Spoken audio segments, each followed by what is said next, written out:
Hey, free-to-play gang! Welcome back to another video. Man, I didn't think that so many people will actually reply to me beating Temporal 50. I mean, I've done it before, guys. And oh, what is this? You have 6 accounts sub to me. Prove it in the comment section down below, and if you do it, I will pin it. And I didn't think that I was going to make an appreciation video, but yeah, the community has been really kind to me so far, and you guys are really nice. So thank you so much to all of you guys who watch my videos. You guys truly make my day. Okay, so I have a huge problem, okay, and this really affects my image as a content creator, and that's me having 50 plus minutes on my temporal clear. So I think today I'm going to change all of that, and I'm going to try to make it as short as I can. And now hopefully you guys can learn a thing or two from the way I'm building this team and the reasons why I use this team as well. Okay, so I'm going to share with you like my main takeaway from doing a temporal tower. And the first thing that I need to say is that a temporal tower is actually a lot easier than it seems. And this is exactly the same as Spatial Tower floor 100. So if you have beaten the 100th floor before, then you understand that there is really no catch to it. Or rather, yes, there is a catch, but it's not that big of a deal. So you just need to know exactly what to do when the boss is doing something. And that's basically it. If you can survive for like 5 minutes into the boss, you can survive for like 50 minutes into the boss.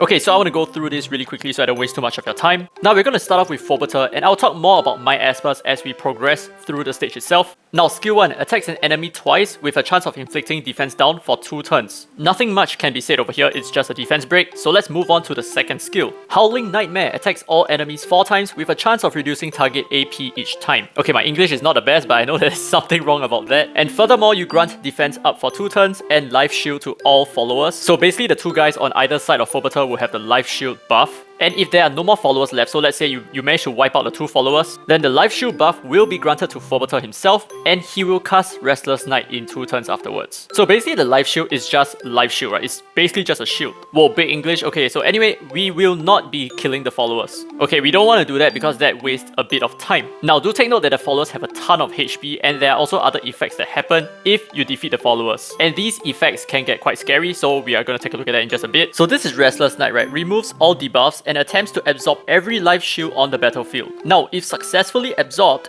you then attack all enemies 3 times with a chance of dispelling 1 buff each time while dealing an additional attack to 1 random enemy. And for each life shield absorbed, the damage will increase. However, if there are no more life shields to absorb, he will inflict a self-stun.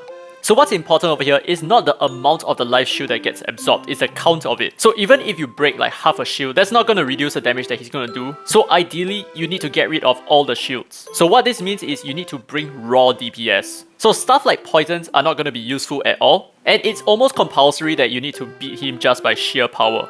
Alright, so let's take a look at the first follower. So Gruesome Nightmare attacks an enemy and boosts the boss AP while giving a chance of inflicting stun on the target for 1 turn if the life shield is still active. So this is part of the reason why you need to get rid of the life shield ASAP. The followers will gain additional effects on their skills. Now onto the passive, this is Lightning Ring, grants Phobetor extra speed while living or extra attack after death. So honestly, I wouldn't kill the follower because of this. Phobetor's attack becomes incredibly high and it becomes very hard to manage him. But I think this is not the worst follower in my opinion. I think the next one is even worse. Right, so this is Deadly Silence, attacks all enemies with a chance of inflicting attack down for 2 turns. This is fine, but you reduce the target's HP ceiling based on the amount of damage inflicted if life shield is active. So damn, this guy's shield has to go first. And as for his passive, it's slightly different, so Phobetor's attacks recover some HP while living, and Phobetor's attack increases after the follower's death.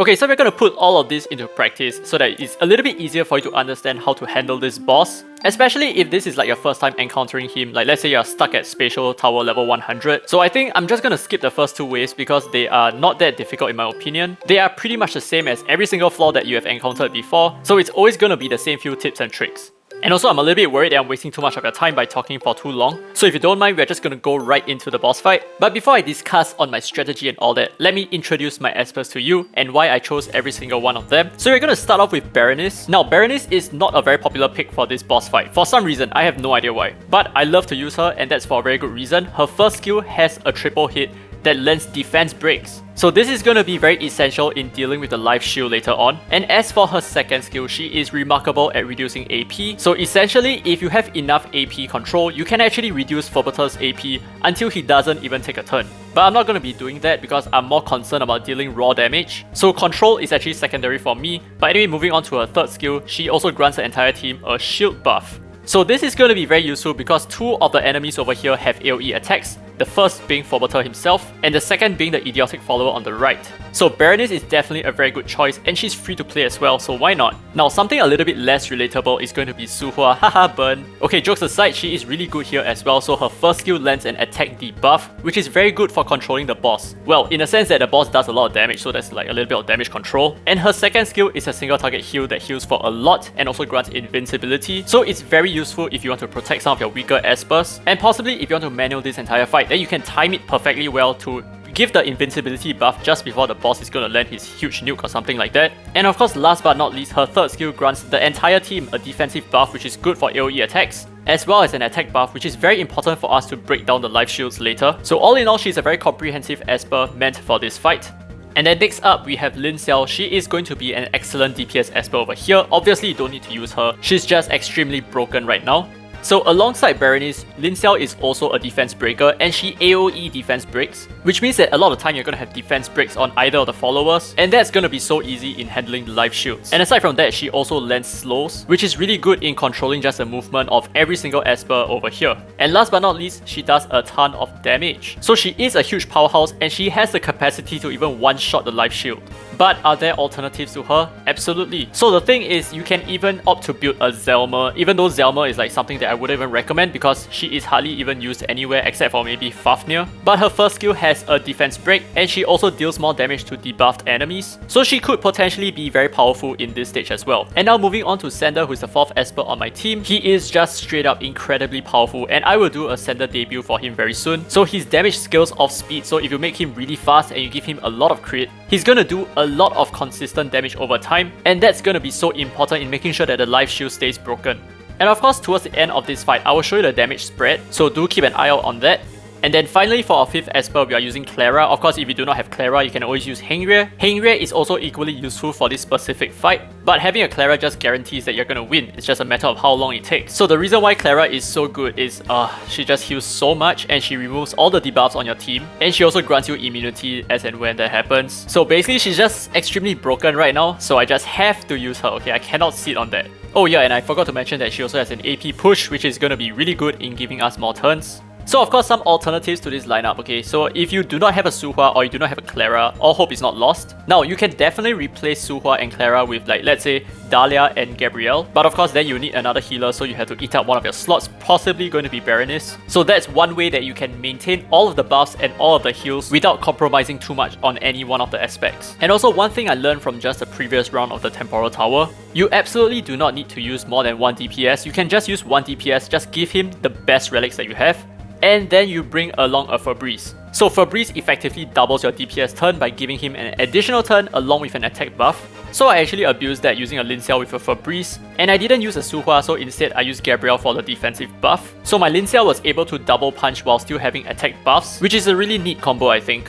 Okay, now with the boss and the Esper introductions out of the way, let's talk a little bit more about the strategy. Okay, here before you stands Phobetor, and you're like wondering, oh my god, what am I gonna do, right? So he's really not that difficult, don't worry about it. As you can see over here, he's using his AoE attack, and that generates shields on both of the followers. So what you need to do right now is target the followers, and you need to start from the right. Because like I said before, the follower on the right, if he attacks you while he has his shield, he's gonna do a lot of damage, and he's also gonna reduce the HP cap of your allies. Now we don't want that to happen, so we need to aim him first ASAP. And when that is done, you can start to work on the left follower. And after removing the shields, the boss will not be able to use his attack because he would not be able to absorb any of the life shields around him. So then he will actually enter a stun state. So the thing is, you need to get rid of all the life shields. Even leaving one alone is not enough. The possibility of you wiping is actually quite high. And of course, with the boss being stunned, that means that we gain an additional opportunity to just keep on attacking the boss for free. And this would also make it so much easier to defeat the boss and possibly even do it a little bit faster. So I'll summarize this a little bit for you, okay? So the boss is just gonna do like normal attack here and there, but if the boss' second skill is charged up, he may use it immediately. So this is a time that you might want to start buffing up your team by giving yourselves defensive buffs, giving yourselves more shields, in order to mitigate the AoE damage as much as possible. And once that attack is done, he will then grant life shield to both of his followers on the left and right. And that's when you take out the shield from the right follower first. And when that is done, you move on to the left follower, and then finally you can just go ham on the boss again. So this repeats in an infinite cycle until you finally defeat the boss. So I would say that the strategy here is actually quite little. It is just much of a relic check and basically a DPS check. So as long as your relics are good enough and you are strong enough, you're going to be able to handle this without any problems at all. And in fact, I think I can do this a little bit faster with 3 DPS. And I think this is a perfect opportunity to showcase Charmers in the future. But yeah, after a bit of time, you have successfully beaten Phobetor. So congratulations on your Lucas or your Platinum record. So if you have any other questions or comments, or maybe if you want me to vet your current team, do leave it down in the comments below, but please do give me as much detail as you can, so that I don't have to trouble you to go back and forth with me on this. Now with that said, I guess that's the end of the video. This is basically all the tips that I have for you guys. And of course, cheers to the Honor Server people. You guys are awesome and I don't deserve this community at all. But thankfully, now I have finally managed to escape the curse of the 52 minutes. And we have actually successfully done this in just 15 minutes. So there you go, this has been Daddy Free to Play, and as always, I will see you in the next video.